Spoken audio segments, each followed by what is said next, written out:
नमस्कार मित्रों, एग्ज़ाम दृष्टि विथ के चैनल में आपका स्वागत है। हम लोग जीएस की एक श्रृंखला स्टार्ट किए हैं। पिछले वीडियोज़ में हमने भूगोल को देखा था। आज हम लोग एक महत्वपूर्ण परीक्षा जो होने वाली है एलटी, जीआईसी एलटी और जीआईसी प्रवक्ता में राजनीति विज्ञान से संबंधित जो है प्रमुख प्रश्न पूछे जाते हैं। अब आज उसके बारे में थोड़ा सा देखेंगे। कुछ प्रमुख अवधारणाएं हैं, वो उनके बारे में हम लोग आज देखते हैं। हम अगर अभी तक आपने हमारे चैनल को सब्सक्राइब नहीं किया है तो कृपया लाइक और सब्सक्राइब करिए, इससे हम नए नए वीडियो बनाते रहें। आज देखते हैं सबसे एक हम लोगों को जो है वो होता है कि राज्य जो है क्या होता है, स्टेट। क्योंकि हम जैसे देखते हैं कि उत्तर प्रदेश भी एक राज्य है, पेपर में निकलता है, हर चैनल पे बताया जाता है कि राज्य है, लेकिन राजनीति विज्ञान की धारणा में बिल्कुल गलत है। उत्तर प्रदेश राज्य नहीं है। ये क्यों राज्य नहीं है, राज्य के लिए क्या क्या चीज़ें आवश्यक होती हैं, राज्य क्या है, इनके लिए जो है इनके बारे में हम देखते हैं। राज्य क्या होता है? राज्य के लिए 4 चीज़ें ज़रूरी हैं। अगर वो नहीं है तो हम किसी चीज़ को राज्य नहीं कह सकते। ये भूभाग, इसको बोलते हैं टेरिटोरी। नेक्स्ट है जनसंख्या, जिसको हम पॉपुलेशन कहते हैं। तीसरी है सरकार, जिसको हम गवर्नमेंट बोलते हैं। नेक्स्ट है संप्रभुता या प्रभुसत्ता।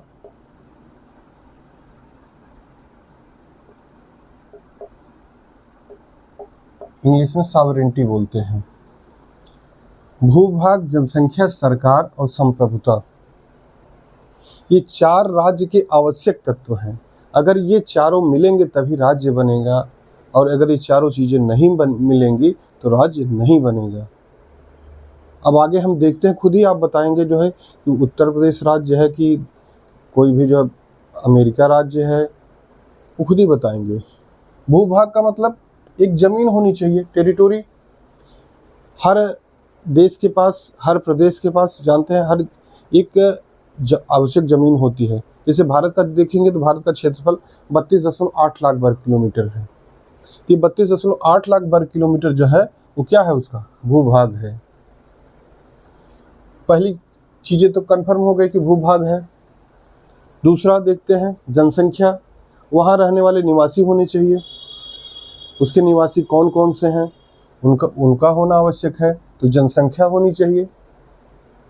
अगर भूभाग रहेगा, जनसंख्या नहीं, तो निर्जन हो जाएगा। जनसंख्या होनी चाहिए। और इस जनसंख्या को चलाने वाली, इनका शासन चलाने वाली, इनका प्रशासन चलाने वाली एक क्या होनी चाहिए, सरकार होनी चाहिए। एक सरकार होनी चाहिए। 3 चीजें करीब करीब आप प्रादेशिक इकाई देखेंगे सब में होती है, लेकिन यह चौथी चीज, ये आपके लिए जो है संप्रभुता या सॉवरेनिटी या प्रभुसत्ता, ये आपके लिए नई है। ये क्या है? सबसे पहले हम देखते हैं प्रभुसत्ता क्या है। जैसे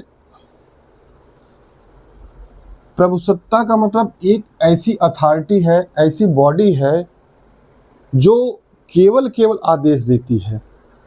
वन साइडेड, केवल क्या देती है, आदेश देती है, और किसी के आदेश का पालन करने के लिए मजबूर न हो। आदेश देने वाली सत्ता, आदेश देने वाली सत्ता और किसी के आदेश का पालन करने के लिए बाध्य न होने वाली सत्ता, वह कौन सी है? संप्रभुता है।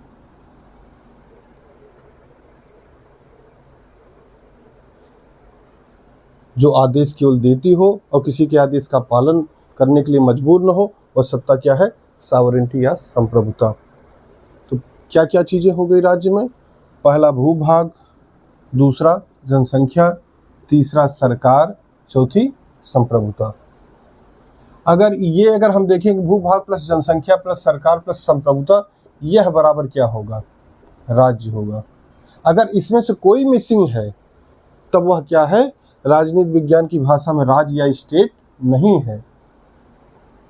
जैसे मान लीजिए हम उत्तर प्रदेश, महाराष्ट्र, बिहार, अगर इनकी बात करते हैं तो देखते हैं क्या क्या है। भूभाग तो है ही है, टेरिटोरी सब उत्तर प्रदेश के पास भी है, महाराष्ट्र के पास भी है। जनसंख्या भी है, उत्तर प्रदेश के पास तो बहुत अच्छी खासी जनसंख्या है। सरकार की बात करें तो उत्तर प्रदेश के पास भी सरकार है। लेकिन क्या उत्तर प्रदेश गवर्नमेंट या महाराष्ट्र गवर्नमेंट भारत सरकार की में जो संविधान के निर्देश मिले हैं उनका उल्लंघन कर सकती है? तो इसका जवाब है बिल्कुल नहीं, उल्लंघन नहीं कर सकती। तो उत्तर प्रदेश या महाराष्ट्र या जितनी है इनके पास क्या है, संप्रभुता नहीं है, इसलिए क्या स्टेट नहीं है। पॉलिटिकल साइंस की लैंग्वेज में दीज आर नॉट स्टेट्स, ये स्टेट्स नहीं है, ये राज्य नहीं है। तब ये क्या है, अगर हम देखें तो इसको क्या कहेंगे, हम लोग बोलते हैं प्रादेशिक इकाई। प्रादेशिक इकाई, प्रादेशिक इकाई है। 28 राज्य और 8 केंद्र शासित प्रदेश, ये क्या है, ये प्रादेशिक इकाई हैं। और ग्लोबल पे जितने भी मैप पे जितने भी कंट्रीज हैं, जितने भी देश हैं, वो क्या हैं आपके, वो क्या है आपके स्टेट हैं।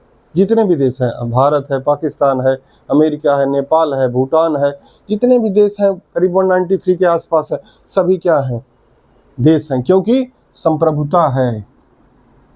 जब संप्रभुता जो है का हनन होता है तभी तो युद्ध होते हैं। आप उसका ज्वलंत उदाहरण देख सकते हैं, इजराइल, फिलिस्तीन, अमेरिका, रूस, यूक्रेन सब आपस युद्धरत हैं, क्योंकि वहाँ पे संप्रभुता का हनन हो रहा है। कोई आदेश दे रहा है, उसके आदेशों का पालन करने के लिए कोई मजबूर नहीं है। और आदेश देने वाली सत्ता बाकी, जैसे अंतर्राष्ट्रीय जो है देखिए नीतियों में अगर कुछ चीज़ें हैं मान ली जाती हैं तो मान ली जाती है, स्वेच्छा से मान जाती है, किसी को जबरन नहीं मनाया जा सकता। उनके पास जो है संप्रभुता हर देश के पास होती है, भले वह स्वेच्छा से मान ले। जैसे अमेरिका कोई कह दे कि नहीं कि भाई आप ये काम कर दीजिए इंडिया को, इंडिया कर दे तो अलग बात है, लेकिन मानना मजबूरी नहीं है, क्योंकि भारत एक संप्रभु देश है, इंडिया इज सॉवरेन बॉडी। तो देखते हैं क्या राज्य किसे कहते हैं, ऐसी जो है ऐसी इकाई जिसमें भूभाग, जनसंख्या, सरकार हो और सरकार के साथ साथ संप्रभुता हो, ऐसी इकाई को क्या कहेंगे, स्टेट कहेंगे। अब आप समझ जाएंगे कौन सा राज्य है कौन सा नहीं है। अब नेक्स्ट वीडियो में हम और दूसरा टॉपिक देखेंगे, तब तक के लिए धन्यवाद।